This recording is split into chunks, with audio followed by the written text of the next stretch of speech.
man, his name was Socrates. He lived a long time ago.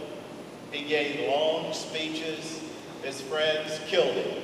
So I promise you not to go into a lot of detail and depth, and promise to get you out on time with this part of the segment.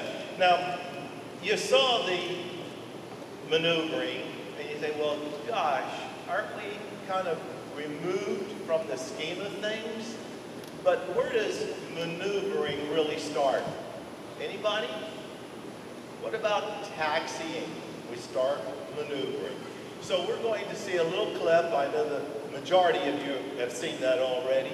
But maneuvering is a sequence of events starting at the airport, and it stops when that aircraft is tied down. So we're going to delve into that just a little bit deeper. Now, I looked up maneuvering.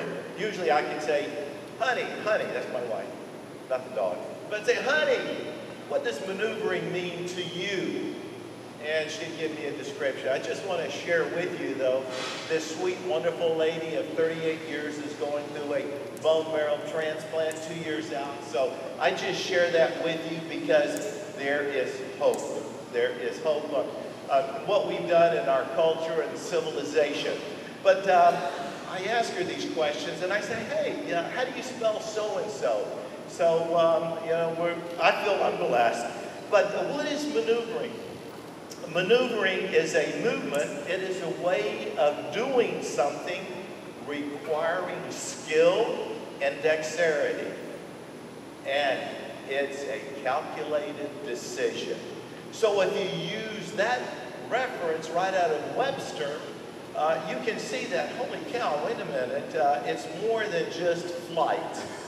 Now, flight maneuvering is the #1 factor in fatalities.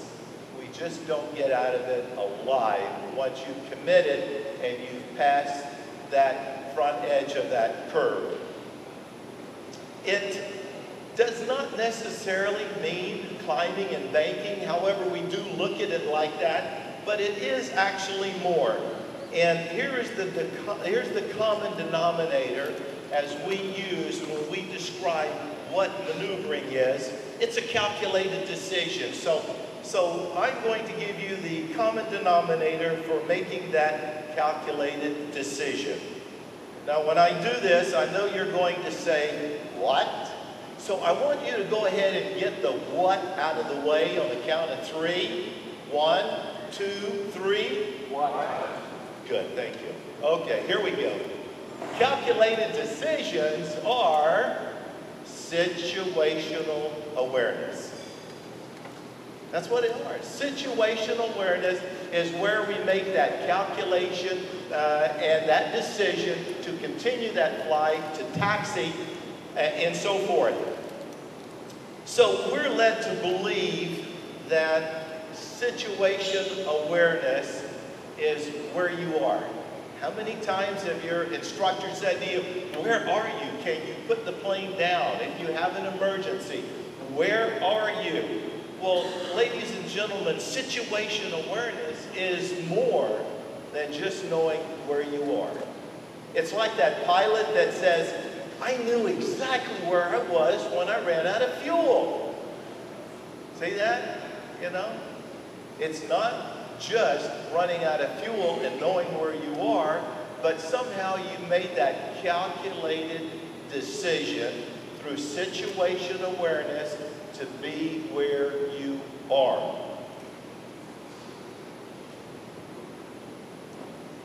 Decision making, and when we make that situation a decision, the FAA likes to call this thinking ahead of time.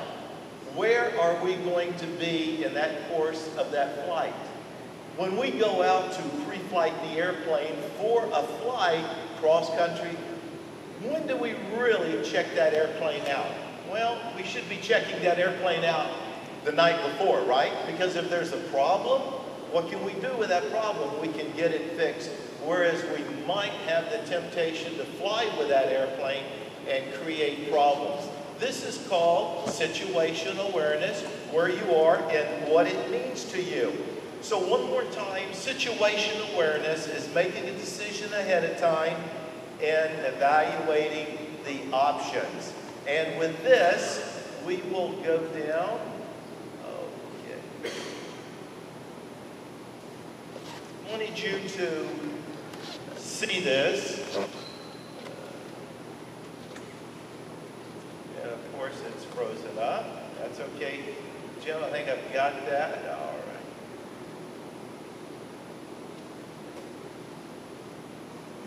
Jim, if you would, while I go through that, I want us to just kind of look at this first video. I want to go to the Air France. How many of you saw the Air France 380 crash into the CRJ? Okay. For those that haven't seen it, we're going to try to bring it up here, and I hope you can see that. Air France. Yes, sir. I want you to look at that and kind of describe it mentally and make a decisional awareness decision. Notice the wing on the CJ, the tail section. We're going to show it again. See it a couple of times.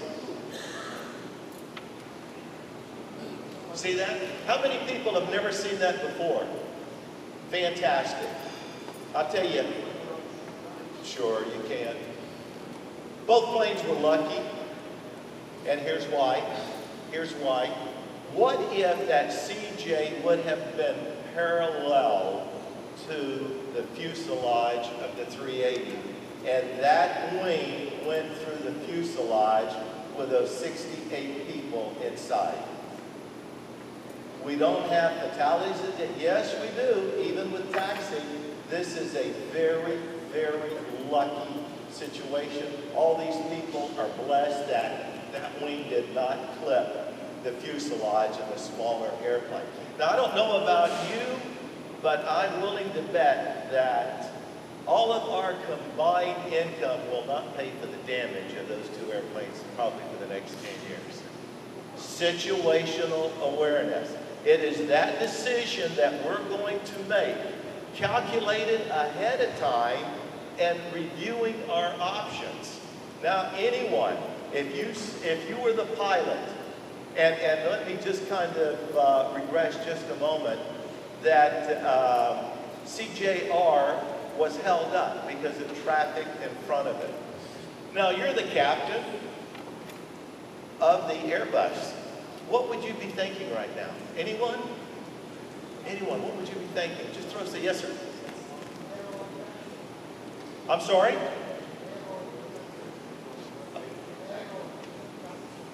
Yeah, narrow taxiway. The gentleman, he says a narrow taxiway. Well, that happened to me. Yep, I'm down in Key West with the family, and there's some kind of festival going on, something like shrimp, seafood, or something like that. So, I mean, the planes were just back to back to back, and we're pulling out. We've had our fun, and my passenger in the back seat says, "Aren't we a little close?" Well, when I pulled out to taxi, I was clear. I'm clear, but there's just something about a nose low, and I'm not sure if it's a Citation or a Lear. The nose was low. I was in an Aero. Wing passed right over, and it just, my heart was sunk, because I don't make that kind of money to be replacing the nose cone, the radar on one of those jets. I stopped. And the people, the line boys said, "You got to move. We got people coming in." I said, I need a wing walker. I said, "I'm not progressing any further. If you want to get rid of me, give me a wing walker on both wings to get out of here." It was that tight. So maybe that 380, those pilot, co-pilot, flight engineer might have seen the potential. Remember, situation awareness, thinking ahead of time what could happen. It's close. As a flight instructor, when we're taxiing out and we come close to another airplane, I tell them, "Stop. Make sure you can clear it. Don't hit it and then stop. It's too late. But get as close as you want. Don't hit the airplane and then stop and see if you can get by that airplane." So maneuvering and situational awareness happens right here when we taxi. So we're really not out of the scheme of things when we talk about maneuvering.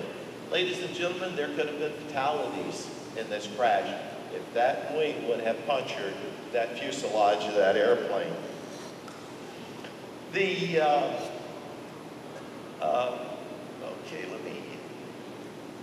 Okay, here again, I want to show you, and we're going to get back.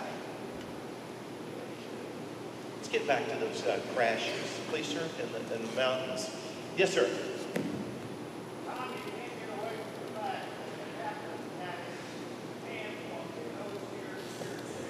Yes.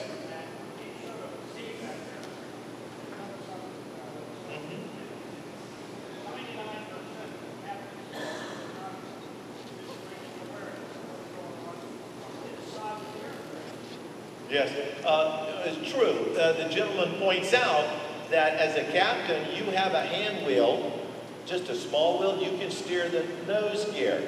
And that begs the question too, it was at night. Do we have problems judging distance at night too? Sure we do. And maybe there's no training for the first officer, the captain, to be judging distance.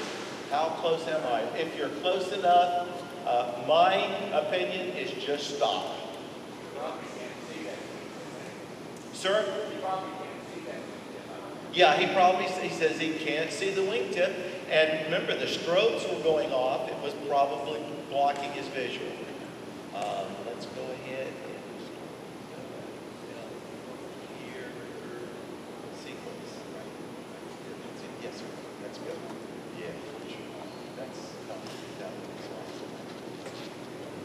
So when we look at situation awareness, yes, situation awareness. Now some of these, and I'll just run it through. Situation awareness, where's the terrain?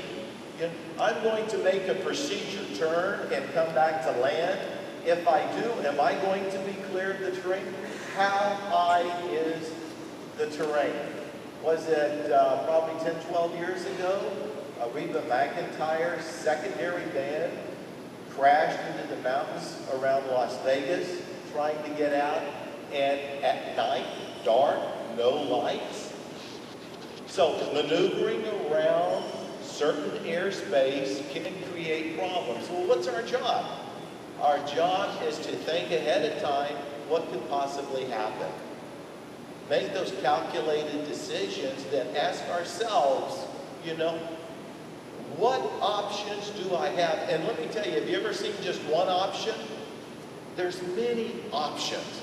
We have to identify those options and ask ourselves, is this what we want to do? Is this where we want to go ahead? 1:15.